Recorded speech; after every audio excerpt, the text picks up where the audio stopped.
Yo, what's going on, everybody? It is 1:04 p.m. here in Chicago, Illinois. Sorry about the late start. I'll explain in a moment. But it is time for another live stream. Today is Thursday, October 28th, 2021. And I got to tell you, I'm a little bit foggy today because I'm a little bit more than 12. I think I'm 16 hours, 17 hours post-vaccine booster shot. So I'm a little bit under the weather today, and technology is not agreeing with me, so I've got kind of a double whammy going on. But it is happy hour, and for today, I've got the very exciting drink of just afternoon coffee. I have a couple of things that I've been wanting to test out for happy hour, but I thought today's probably not a great day for it because I'm feeling surprisingly good, but just still feeling a little bit lethargic and a little bit foggy, so I thought maybe not a great day to test out some new stuff. But I am here, and I apologize again for being late. But I'm glad that you guys are here. I'm glad that everyone is here in podcast land in the audio-only version. Hopefully you guys are having a nice run out there today. I did not go for a run today because I was just too tired. I did a lot of lounging around on the couch this morning. I thought I might take a nap. I didn't. Just relaxing, watching some YouTube videos, catching up on some stuff I wanted to watch. And also catching up on some emails that I desperately needed to get out. So I think overall, a good use of my time today. All right. And everyone watching this on YouTube after the fact, if it's happy hour, it might be literally happy hour where you are when you're watching this. So cheers to you guys. Hopefully you have something a little bit more interesting than afternoon coffee to be drinking for today. All right. Let's see. We got Jeff Elliott says, I might watch the whole thing today. Awesome. Britt Nicole 248 says, hi, everyone in Co. Usually an after-the-fact listener and watcher, but I just ordered a Gore-Tex Infinium jacket. I know Co has said he has one. Anyone else have thoughts on it for winter running? Awesome, Britt Nicole. I hope you enjoy it. And you know what?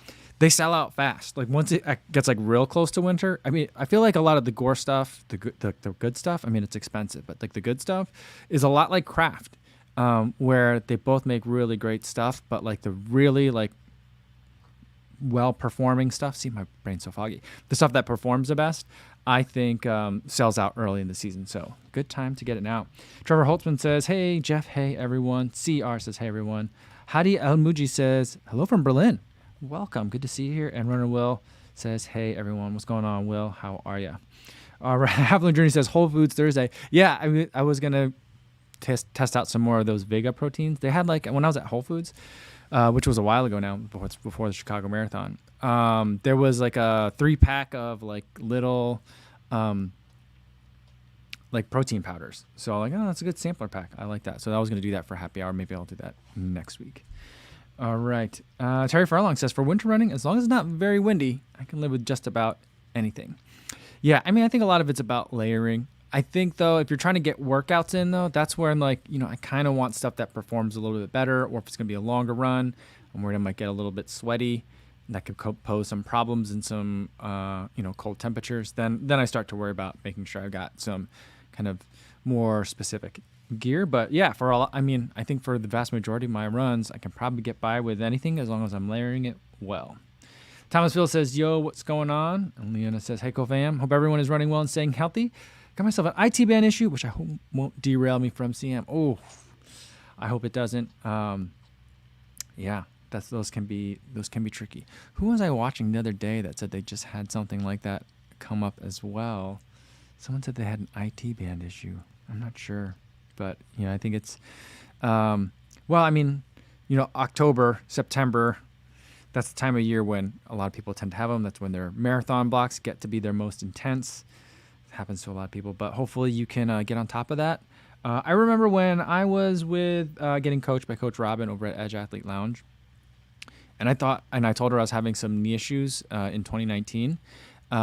She was like, all right, well, we got at Edge Athlete Lounge, they had a massage therapist coming in. She's like, make sure you get in there over the weekend and like book an appointment for some time because that might help. So sports massage might help if it's very, very early on. In terms of kind of like all the onset of symptoms. But for me, it ended up being, I just was wearing a pair of shoes that disagreed with me. And once I stopped wearing the shoes, like instantly it went away. So that was maybe another thing to think about if you've changed shoes recently. All right. Garrett Meek says, hey there, everyone. What's going on, Garrett? Good to see you again. And JC says, live stream confession. Just bought another pair of running shoes. I got a live stream confession too. I just bought another action camera. So I'm really excited about that. But it's a pre-order. I hate pre-orders. Because it's like when I put down the money, I want it now. I can understand like the idea of the pre-order, but like from a consumer's perspective, it stinks. It's great for the company, but it stinks for the consumer. I want it now. I'm going to New York next week. I want to have it for New York, but I'm not going to have it for New York. I don't even know if I'll have it for CIM, but I'm pretty excited about it. I think it's going to be pretty cool. All right. Jeff Elliott says, I remember it getting down to 5 Fahrenheit here when I was a kid, but now I'm cold when it's 4 degrees Fahrenheit. See, I feel like everyone likes to play knifey spoony with cold temperatures or hot temperatures, but whatever's cold to you, that's cold, And so like I don't judge anybody if they say it's cold. You feel cold. That's a subjective. Cold is a subjective thing. If you feel it, you feel it, and I can relate, and I support you, even if it's only 40, Jeff. All right. Let's see what we got here. Sue N says, hope to see you in NYC. Sue, one of the things I was working on today was the Shakeout Run route. So it's going to be Saturday. It's going to be 9:30. I'll post the route I'm going to put it in the Strava group run. I know Remy was giving me a hard time because I couldn't figure out how to do that. But I signed up for a Strava subscription. I don't think you have to do that, but I also want to put the route in Strava as well. So I'm going to do that, and you do need to be a Strava subscriber. So I plunked down the cash, $8. So I'm going to do that, and I'll post the route there. You guys can RSVP. RSVPs won't be required, but it gives me an idea of how many people to kind of wait for when we're there. And it'll be a collab event too. So that'll be a lot of fun. So keep an eye out for the notifications. I'll also post about it as we get closer, like on Twitter and as a YouTube post and stuff, but I'll do it first in the Kofuzi Run Club Strava group. Dusting it off after having not used it for like 2 years, All right. Frank says, blood plasma volume has a large effect on how cold you feel. If you feel cold at warmer temperatures, it's probably a good sign for your VO2 max. Is it? I don't know. I don't know that I feel cooler at warm temperatures, but I feel cold at colder temperatures. Does that make sense? Like I'm the first one to get cold all the time, and I'm the last one to warm up. I just thought I had poor circulation. So I don't know how that fits in to VO2 max. I don't think it does. I don't think having poor circulation is good for VO2 max. Maybe. Trevor, oh man, that's something I got to remember to do today too. He got his Chicago Marathon 2022 acceptance email. Use a good for edge time from 2019 and here to better weather in 2022. Well, I will drink to that. I think, it tends to bounce around for Chicago. I don't want to jinx it and say that you never get 2 years of bad weather in a row.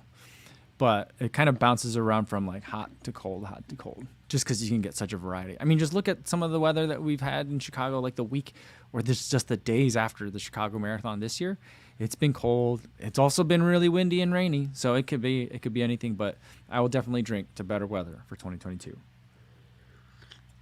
But yeah, I gotta put my application in. I think that window closes. It's a really short window, right? It closes soon, so I gotta make sure I do that.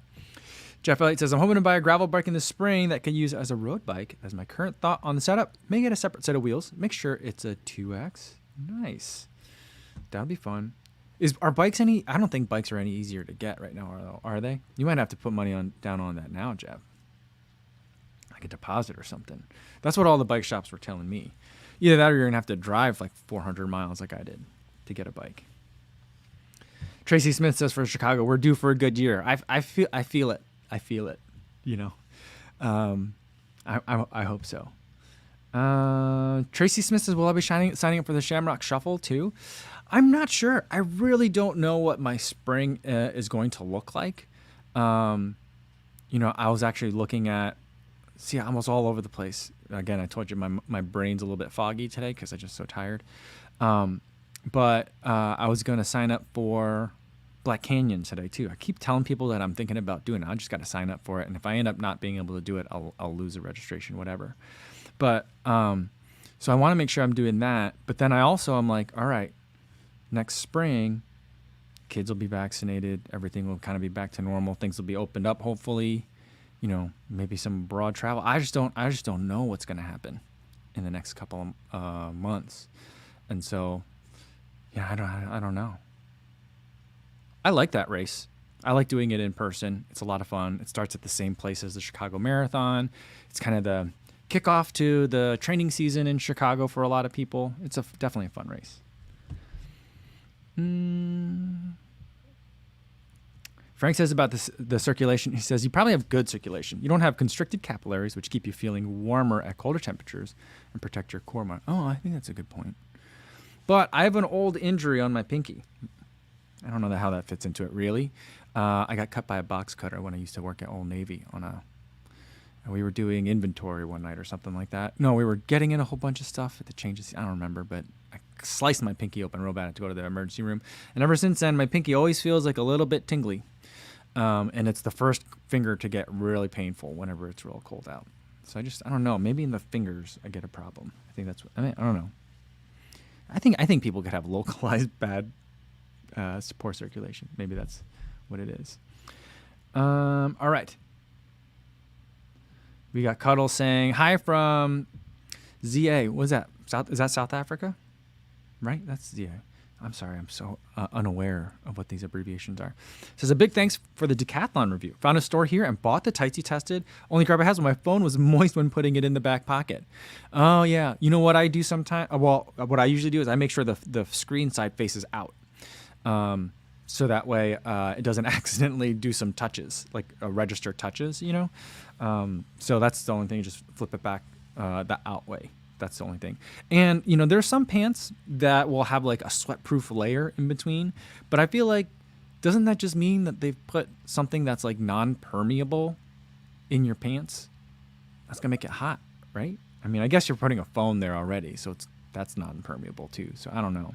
But I'm conflicted on whether that's a good feature to have or not. I guess there's options for different people that want different things. But I'm glad you liked the Decathlon review. I got to follow up. And see what else they can send me. I'll tell you what, I'm thinking next Tuesday we might play a new game for Trivia Tuesday. And you know how we used to do on Amazon? Like, what's Amazon selling? And I just showed you the picture with no description. You had to guess what it was.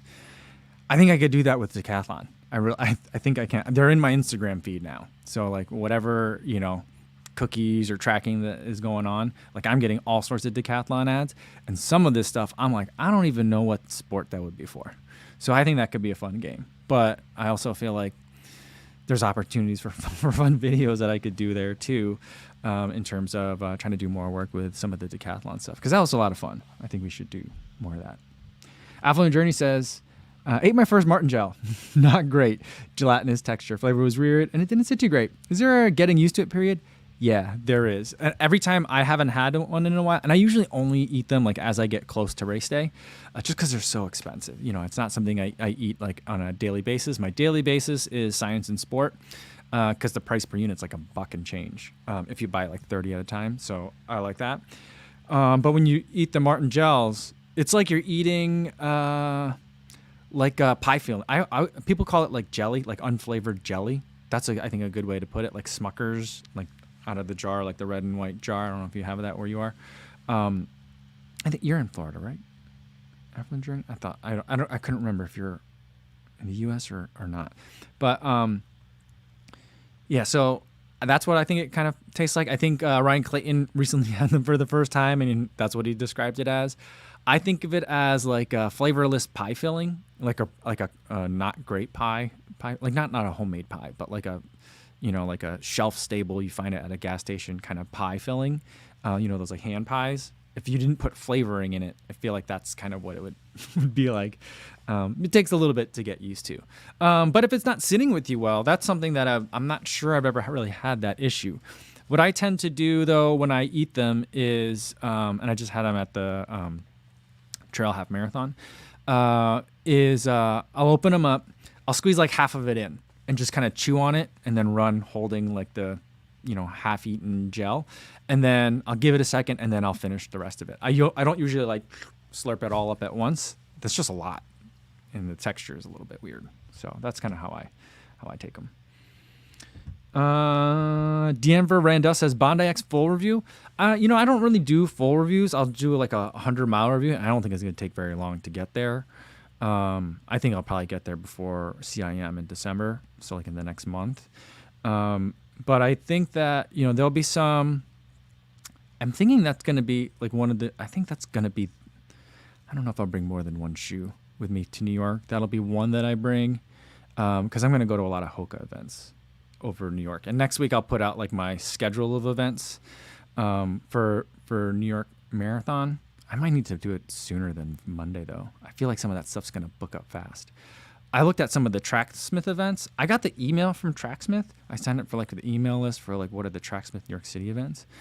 And I got the email. 20 minutes later, I clicked on the link to sign up for some stuff. Everything was already at capacity. So I was like, I must not be on the secret email list.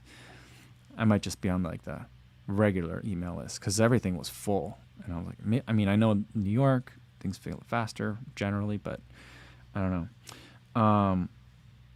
But I think, so I don't think I'll be going to any Tracksmith events over the weekend, unless something else pops up that I don't currently know about. But I think I'm going to be doing some Hoka events. So I'll probably wear the Bondi X all weekend. I don't really want to travel with too many shoes. So we'll see. And then, I do want to compare it against like the Puma shoe. I never remember the name of it. The yellow one with the plate, not the Elite, the DV8 Nitro, right? Isn't that what it is? DV8 Nitro Elite, that one. And there was another shoe that someone suggested doing the Prime X versus the Bondi X, which would just be like a weird combo of shoes. I'm not sure how to test it. Do I do a long run day that's somewhat easy, or do I do a workout day that's somewhat short? Like whichever one I pick, I think kind of like tilts the scale a little bit. So there'll be some comparison videos coming up. But yeah, I mean, overall, I really like the shoe. I like it a lot. I think it's a good workhorse shoe. Like, I don't like it as a recovery shoe. But if you're going to put some work in, I think it's a great one. I like it way more than a Bondi. Like, if someone's like, okay, Mike, we're going to send you a pair of shoes. You can either have the next Bondi or you can have the next Bondi X. Which one would you have? Bondi X. No hesitation. For me. A thing I also like about it that I don't think a lot of people have been talking about with the Bondi X, the rocker on it is not as aggressive. So Hoka rockers are really aggressive. So like when the shoe tilts forward, it tilts forward really fast and really sharp. The Bondi X, it's a little bit more smoothed out, and I think that suits my stride just a little bit better. All right. Yeah, Jay Prez is here. He says, "Yo, what's up, Cozy? What's going on, Jay Prez? Good to see you again." Midlife Maffetoner says, have you circled back to the Tanda race predictor before Chicago or CIM? I haven't. I think that CIM might be a really good time to look at it. Chicago, I think maybe too, because it looks 4 weeks ahead of time beforehand. Maybe I can go back and, I don't think I looked at it before. Is there a way to go back and look historically to do some data compare? I'll have to go look at that. That's a good point. I'll have to look at that again. I still love your photo here, Midlife. You got Pikachu on the backpack. I love it. All right. Remy says, I'm going to have to try some more. You haven't tried Maurten, Remy? I'm surprised. I'm surprised you haven't had it on the bike. I feel like people in the cycling world love the 320 and the 160, the drink mix. Oh, I'm surprised. Yeah. The 160, I think the drink mixes have the similar flavor profile as the gels. It's just not chewy. So if you were wondering about any of that, guys. All right. Runner Dre says, I haven't had my afternoon coffee yet, so I'm struggling a bit right now. I can relate to that. But Runner Dre says, I did pick up free lunch today, though. That's nice. You know what I picked up? I don't have it with me right here. I dropped off the kids, and I was starting to drop off was about like exactly 12 hours after my shot, and I was like, this is when I'm going to start feeling symptoms if I feel side effects. And I started feeling real achy. So on the way home, I stopped by the grocery store. The escalator was not working to the second floor, so that was terrible because I had to go up the stairs and I was just wiped out. But the only reason I went is because they have these like, you guys remember those Entenmann's? They're long and they're like coffee cakes or something, like pastries, like Danishes and stuff like that. They're real long. Well, like the bakery at the grocery store makes those too. So like they're generic ones of that. And I pass them every day and I was like, no, I'm not going to eat that. But today I was like, I must eat that. So that's the only thing I've eaten all day today is a giant, like, the kind that you bring to like, I used to see them at church a lot on Sundays. Like those kinds, like I ate an entire one by myself. It's the only thing I've eaten today. It wasn't a free lunch, but it actually wasn't as terrible for me as I thought. It was 23 grams of carbs per serving, 8 servings, and only 160 calories per serving, which was surprising. I thought it'd be more than that. All right. PJR says, he went back to the Mach 4s for the day-to-day since the PT recommends using non-plated shoes for dailies and saving plated shoes for workouts and races. All right. Definitely a bit more sluggish than the endorphin speeds. That's interesting. Were the endorphin speeds giving you a hard time? I was just listening to Emily Heller was on Rambling Runner yesterday, so a nice mashup of like 2 of my favorite people to listen to. And they were both talking about how they can't run in endorphin speed for a long time. And I'm like, what? That shoe, I can run in that shoe forever. I love it. But, everyone's feet are different and everyone has different preferences. That's why it's so great to have a robust running market. So that way there are lots of options. But yeah, the Mach 4, that's a video that I don't know if that'll come out tomorrow or not. It'll depend on how I feel this afternoon. But I did hit the 100-mile mark in my Mach 4s. I think most of the time I'm going to spend looking at the outsole and see how worn down it really is. Because there's not a lot to talk about. The shoe started out great. It still feels great. I love it. So it's going to be a pretty simple video for me to make, I think. But we'll just see how much energy I have. Jeff Elliott says, I ate a good bit of baked goods after my booster too. I think it's a comfort thing. Well, I was also listening to Peak Performance by Brad Stulberg. And I'm at the point in the book where he's talking about, mental energy and willpower and how if people are mentally tired, then it's harder for them to maintain their willpower. And, I think about those coffee cakes and those little pastries like 3-4 times a week, because you have to walk by them every day when you go to the grocery store, or every day that I go to the grocery store, and I go 2 to 3 times a week because we walk our groceries home. And so I think just me being tired and feeling a little under the weather, and it's like a little bit overcast today, I just feel like I had zero willpower to say no to it. Not that it's that terrible of a thing to eat, but I was like, today's a good day for an indulgence food. And you're right, it is a comfort thing for sure. But my willpower was also a little bit worn down. John Hickman says, I was watching your video on capturing running shots. When you record your shoes, does your video turn out upside down and you just edit and post afterwards to make it upright? Yeah, exactly. Although sometimes it depends on what camera you're using. The GoPros, I think after GoPro 8, maybe at GoPro 7, they put the gyros in it. I mean, I think they've always had gyros, but at that point, it started learning if you're holding your camera sideways or if you're holding your camera upside down, and it would automatically rotate the video for you. So a lot of times it kind of depends on what orientation the camera is when I hit the quick capture button. But yeah, a lot of times I usually I hit that quick capture button and I look at it to make sure it turned on. I need visual confirmation first. Then I'll extend the stick and point it upside down. So the camera's upside down, looking back at the feet, and then I just turn it upside down in Final Cut Pro.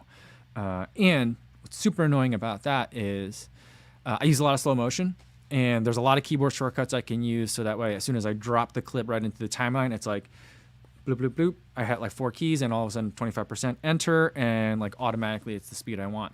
There's no keyboard shortcut for flipping a video upside down, as far as I know, in Final Cut Pro. And so I have to then I'm on the keys, I'm on the keys, I'm on the keys.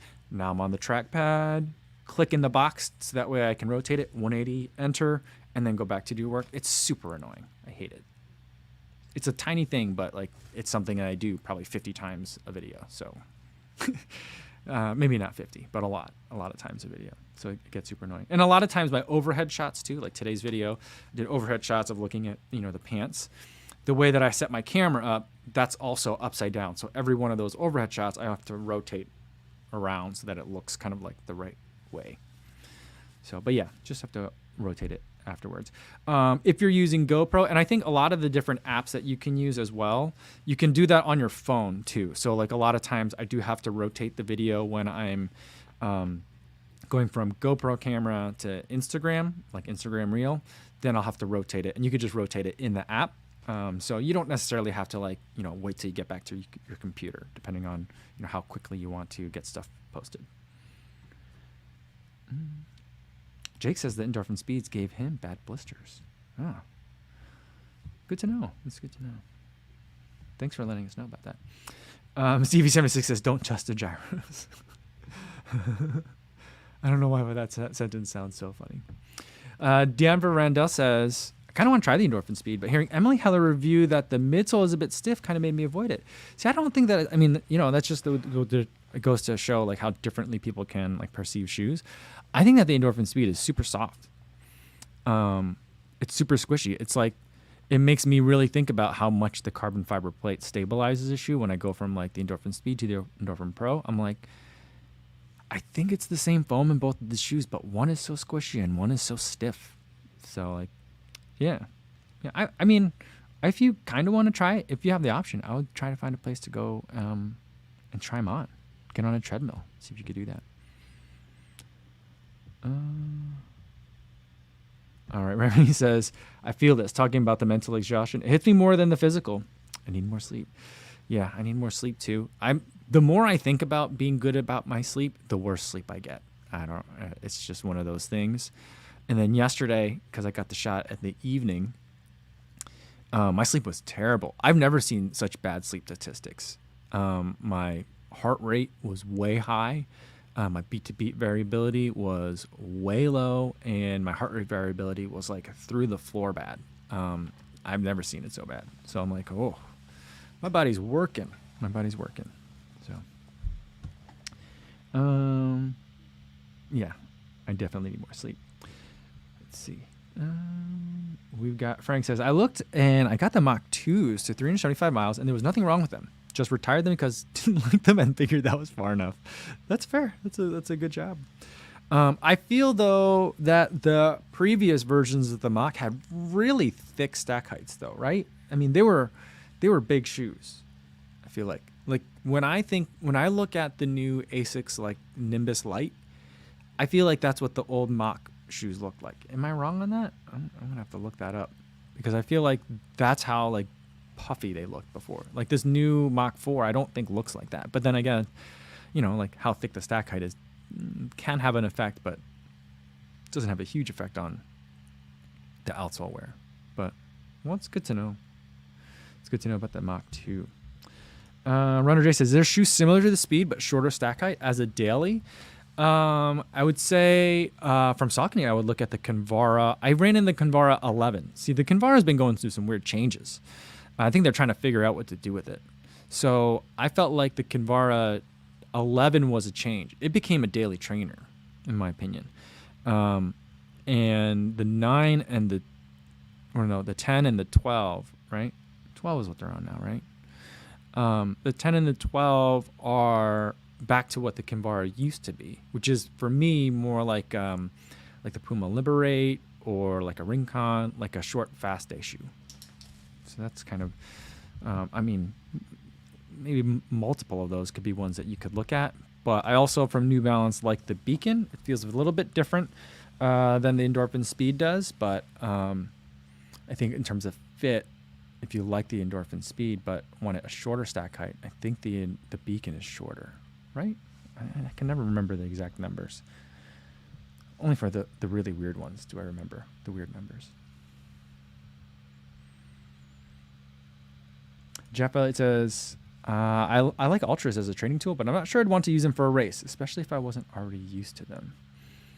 Yeah, I think that's a shoe. That's like the only shoe that I don't think needs break-in. I think your own body might need some break-in. And I disagree with a lot of the people that are like, oh, it takes months to adjust from a 6mm stack height, 6mm drop shoe to a 0 drop. But I wouldn't take them out for a race my first time. That's for sure.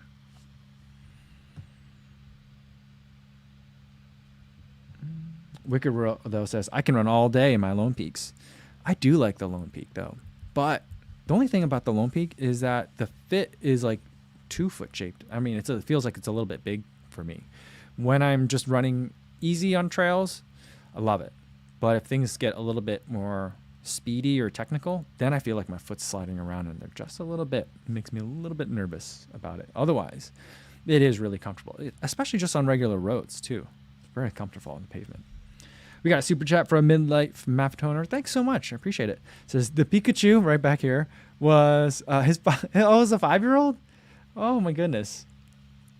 And he says, here's $10 to cover the Strava hit. Well, I appreciate that. Thanks so much. Well, I will think about you not only at the New York run, but I'm also was like, well, if I do it now, I can also have the monthly, the same month in case I want to quit real soon. Maybe the same month subscription, or maybe it'll take me 2 months because I'm probably going to want to do a shakeout both in Austin and in California. So it'll definitely be put to use. Thanks so much. I appreciate it. But that's amazing. That's a kid in there. I thought that was a backpack. That makes it even better. That's so awesome. Mika Kataya says, I've now run 4 hours with the new Lone Peaks, 2 times 60 minutes and 1 times 2 hours. And it's been fine. But over 10-hour runs, not sure yet. Well, you'll have to let us know what that's like when you do. I'm very curious to see what that's going to be like. Lou Klein says, what New York run are you doing? I'm going to put my own one on with a friend. So it'll just be Saturday. I know Hoka's got one. Tracksmith's got one. That's the only one, a Tracksmith event that I think is not like booked already. And those are then there's of course like the New York Roadrunners 5K. There's also that as well. Seth's doing his on Friday. So there's lots of different options. And then we'll be doing ours on Saturday. Frank says the Kinvara 11s are $60 on Jackrabbit. That's an amazing price. Is Jackrabbit? I mean, I've ordered from Jackrabbit before, but is Jackrabbit? Where's Jackrabbit real big? It's not that big here in Chicago. I don't think. There's no like physical. Do they have physical stores? There's not. I don't think there's any in Chicago area. I don't know. But I thought they were based out of Texas, Austin. I don't know. Anything that Jamie does, I always feel like must be based out of Austin. But maybe that's not necessarily true. Donovan said Jackrabbit's big in New York. That's what I thought. I was looking at I was trying to figure out like maybe I just needed to Google search some other events that were happening in the New York for the marathon, and I found old stuff from like years ago. And there was lots of stuff that happened at the Jackrabbit location. I was like, I didn't know that they had like big old stores, but they got one in New York for sure. JC says Jackrabbit has run-on stores in Texas. Okay. All right, so that's 2. Lou Klein says Jackrabbit's from New York. Oh, is it? Okay. Interesting. Lou says, is it after the dash to the finish? The dash to the finish, is that the Tracksmith run, the 10-miler? I think they had the dates wrong on that. That's this weekend, not next weekend. Or is the 5K called the dash to the finish? Is the New York Runners 5K also called that? Yeah, that starts at like 8:45 or something like that. Or it starts earlier in the morning. So we moved ours to 9:30. So if people are doing that, you'll be relatively near where we start. So if you want to double up and do a 5K and then do another 3.5 miles, then you'll be able to do that. So hopefully it won't conflict too much. And also make it a bit easier for people to get around town.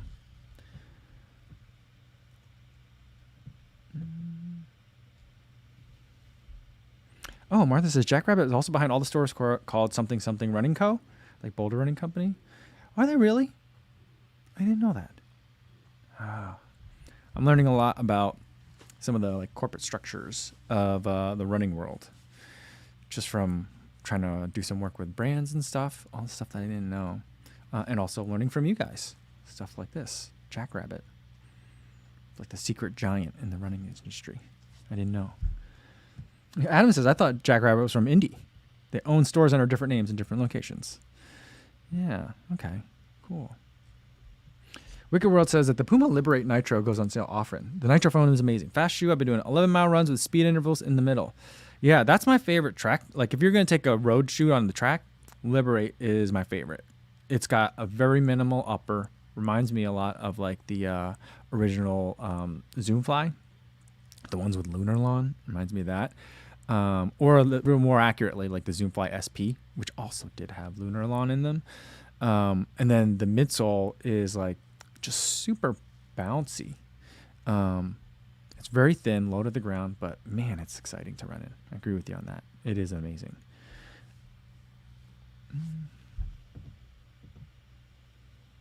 Yeah, Sue says Jackrabbit has a New York running company in the Time Warner Center Mall at Columbus Circle in New York City. I think they do a lot of events out of there too. At least that's what I saw from my brief amount of research the other day. Oh, Lou Klein. This is what makes sense. Original Jackrabbit was bought by venture capital money, and then they went around buying a bunch of smaller running companies. That makes it sound less great. Once you put venture capital money in a sentence, it makes it sound nefarious to me. I don't know. Maybe I'm influenced by propaganda, but there's just something about it that doesn't sound great.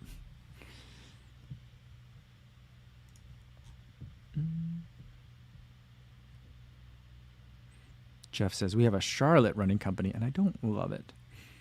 Oh, that's unfortunate. Adam wants to know if the Liberates will let him run like Molly. I think you got to get the Deviate Nitro Elite SP to run like Molly. That's like Skechers level naming there, but it's a lot of words. But that's one that I don't know. I'm on the fence on trying it, but it's also always sold out. So, good for them. But I don't know. Hopefully I'll be able to meet some people at the running event in Austin from Puma. Maybe we can make some connections there. So hopefully we'll be able to see some more Puma on the channel. I bought 2 of the shoes this year, and I liked them 2 for 2, so that's good. I'm surprised. I didn't think I would like them. I was on the fence.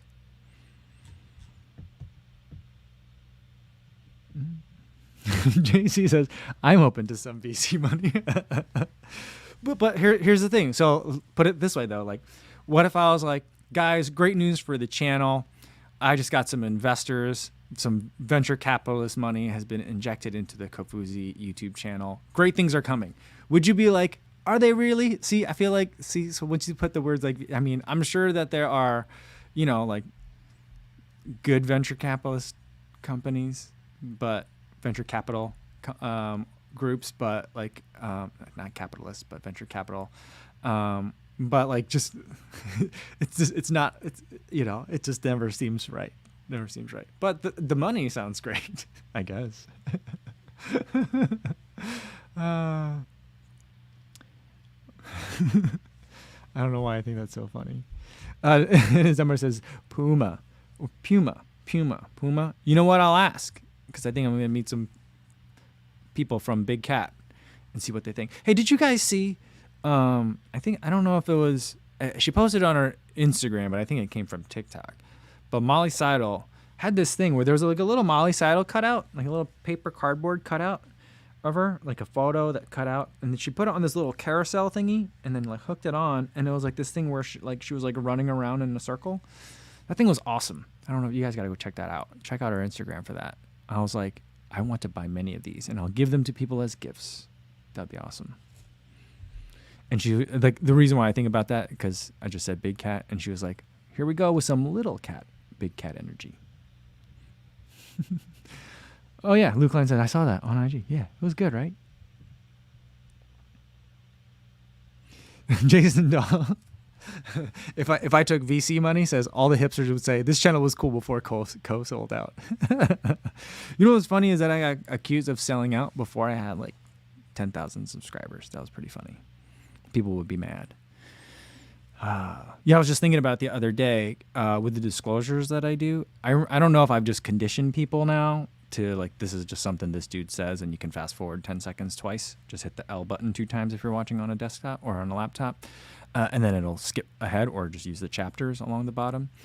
But people used to get into arguments all the time about like, well, you say you didn't get paid, but they gave you a free product. I'm like, I told you they gave me a free product. I'm telling you they didn't pay me cash money. Like you don't think there's a difference? I'm telling you all of the financial connections and you can make a decision for yourself. People will get fired up and they're like, well, you said you didn't get paid to make this video? I'm like, I didn't get paid to make this video. I get paid by YouTube when people watch the video, but no one commissioned the video. So I'm like, there's a difference. There's a big difference. And for someone that's going to get riled up about someone that's actually making disclosures versus people who aren't making disclosures, I feel like you should really understand the difference. But fortunately, I haven't had to have that conversation with anyone in a long time. Sometimes it got just really, really like asinine and really crazy. But yeah, I don't know. Either people have given up on trying to call me out on being sold out because I think I'm too far gone, or I don't know. People don't. Those kinds of people aren't watching anymore. Maybe I don't know. I don't get too much of that anymore either, which is nice.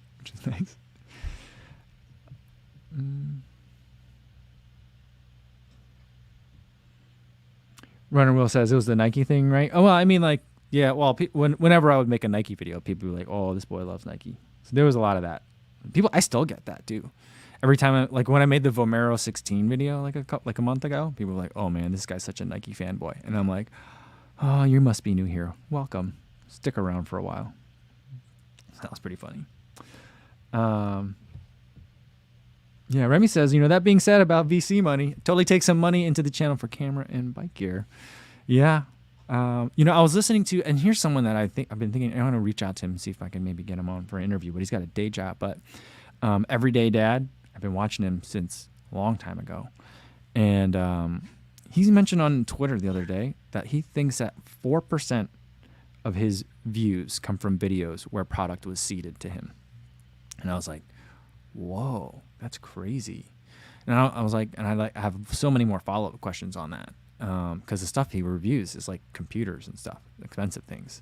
So I don't know if he's counting, like, if he doesn't count, if he has to return the device after the review period or what. But, I would love to be at a point where, like, well, I think I'm at a point now where I could just be like, yeah, I don't need you to send me something. If it's already on the market, I'll buy it. On the other hand, like, I like to keep those channels open to establish relationships with some of the brands. Maybe that's not a great idea, but I feel like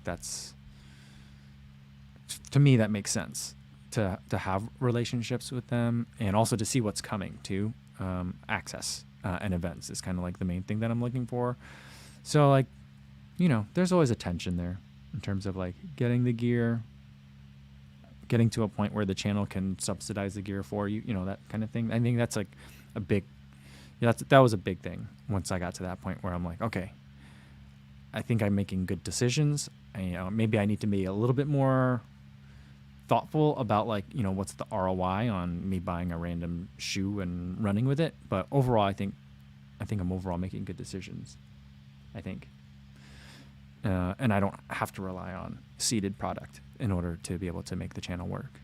So it's like other people's blessings are other people's curses, Dermot Kearns, the Emerald Isle Runner, says, when I was starting my vlogging career today at the track and realized I had no SD card in the GoPro. Probably won't be my first time. Any tips from a pro? Going to record my training. I would say what I do is when I put my shoes on, I do a quick capture just to make sure. I don't always do it. And the other day I panicked because I was like, oh, I don't remember if I put the card back in after unloading footage from yesterday's run. So I panicked a little bit. But usually what I try to do is at some point, either before I lace up my shoes or like while I'm waiting for the elevator to get out of the building, I'll just do a quick turn on the camera or capture like a 3-second clip just to make sure it's on. And it's also not on like time warp or time lapse on accident for some reason, just to make sure everything's right. So that's something I'll do, just a quick check before you start. Daniel M says, are you going to drop another spoof video for Halloween? No, I'm not going to do one this year. I don't know why, but I just didn't think far ahead enough on that one.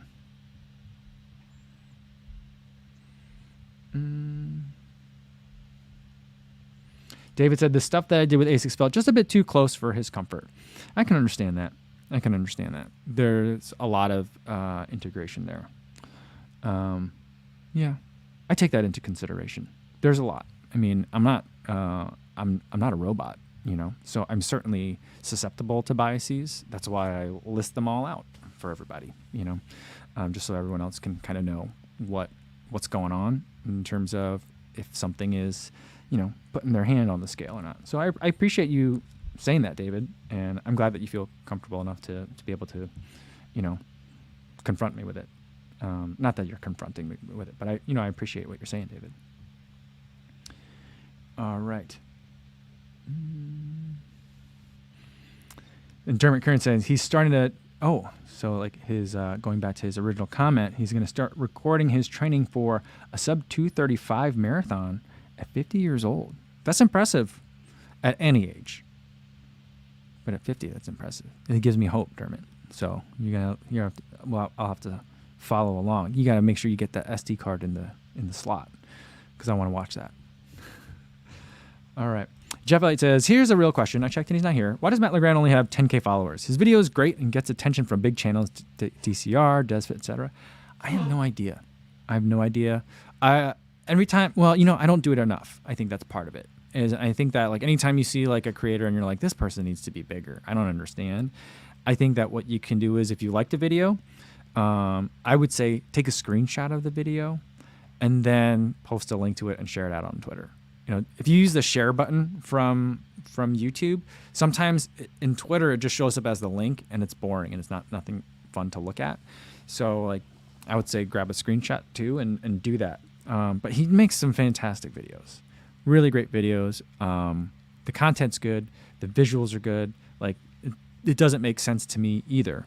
And the amount of work that he's putting in, not that like just because you put a lot of work in it means you deserve views, but he's putting great work that I know takes a long time. And I laud him for continuing on because like it's got to be so much. It's got to be so much.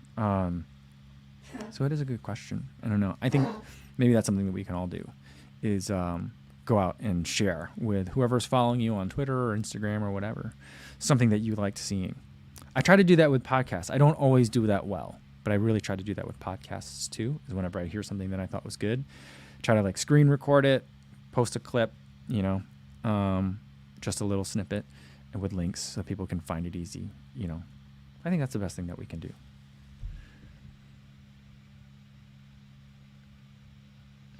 Yeah, Jeff says, if you're not currently subbed to Matt, you should do so immediately. Yeah, I'm going to be doing some collab stuff with him. He's got a really fun video, like this collab that he's suggested is going to be super, super fun.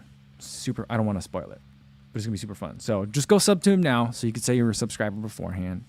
It's going to be, I think it's going to be really good.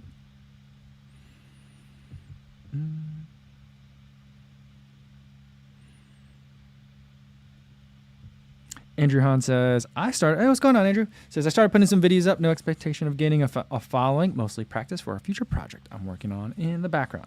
I think that, like, something that a part of the reason why I started, like, back when this was a family vlog, part of the reason why I started that is because I knew for my regular job, I did have to do some video editing, very basic stuff, but the turnaround time, the deadlines were, like, crazy tight. And so being really efficient and being able to know what you're doing very quickly without having to double and triple check and having something that was like bulletproof was really important. So working on things like, getting out a daily video or almost daily videos and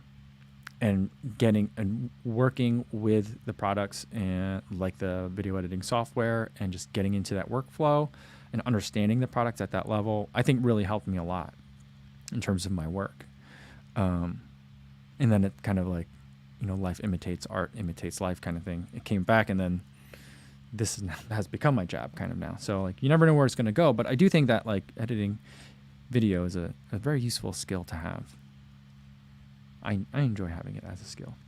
I think about like, I listen to a lot of podcasts where there's professional athletes, younger professional athletes that are like, oh yeah, I love being able to interact on social media because they're this new generation of professional athlete or, aspiring professional athletes or kind of like on the bubble. And they're very engaging in Instagram and on Strava. And, they all talk about wanting to dip their toes into like the video space. But I think for them, it's just there's a lot more kind of barriers to entry for them. And so it just takes longer to learn and it's not as fast. And you got to practice it a lot. It takes a lot of time, which as someone that maybe has a job and is trying to become a professional world-class athlete is too many things. I don't blame them for that, but it's a refrain that I hear frequently. I just think that just knowing how to kind of, not even at an expert level, but even just I understand how a nonlinear video editor works. I think it's a big thing. It could be very, very, very useful, especially just in a lot of different situations. I'm definitely biased on that one, for sure.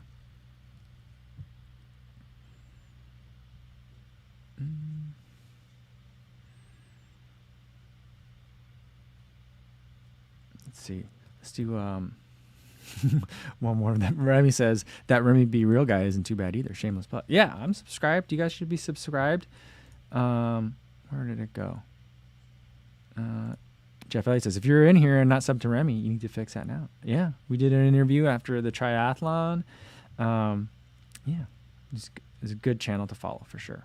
His Boston coverage was also good. By the way, and there's a cameo from someone that we've been talking about today in his Boston videos too. So super. It's, you know, it's all cross-pollinating really well. I like that. Dina Kearns, the Emerald Isle Runner, says, Dermot, I'm so sorry, I read that too fast. Dermot says, do you know of any good step-by-step tutorials, Kabuzi, for editing and uploading vlogs? I'm a total newbie to this, a bit daunted. You know, I don't have anything that's like step-by-step. I mean, maybe that's something to put together. Maybe that is worth investigating. Maybe after CIM, once things are a little bit calmed down. But yeah, I learned watching lynda.com, lynda.com. I found that like trying to learn video editing from knowing nothing about video editing by watching YouTube videos was frustrating. So that's why I like subscribe to that. I think it's now like a LinkedIn product, but they have expert teachers that are, and this is not Spawn, but this is something that I used to have an account. I also had one for my office, so everyone could watch them that way too. But that's a good way to kind of like, you could skip over some of the parts that you don't necessarily need, but like from like the, you know, ground up, that's a really good way to do it. I would say pay for a course that is designed to take people from, I've heard about video editing, to like, oh, look, I made a 30-second video, you know, like to that by the end of it. And, you know, something like that should be, you know, a couple hours, several hours long, a couple of like chapters and installations of it, or installments of it. So that's where I would look, because that's the one that I use to learn. And now at this point, you know, I have some general familiarity with it. When I learn like new software, you know, I can rely on YouTube and other free stuff to learn. But like the initial part, it was daunting. And so I would say get a course. All right. I think that, Remy says Adobe has a lot of good tutorials. They're expensive, but they work. That's good to know too. All right. Very cool. I think that's a good place to leave it for today, guys. Thanks so much for tuning in. Tomorrow, we may or may not have a video, but we will do another live stream. Same time as today, 1 p.m. Central Time. Hopefully I'll see you again. In the meantime, until I see you again, be safe out there, everybody. Thanks.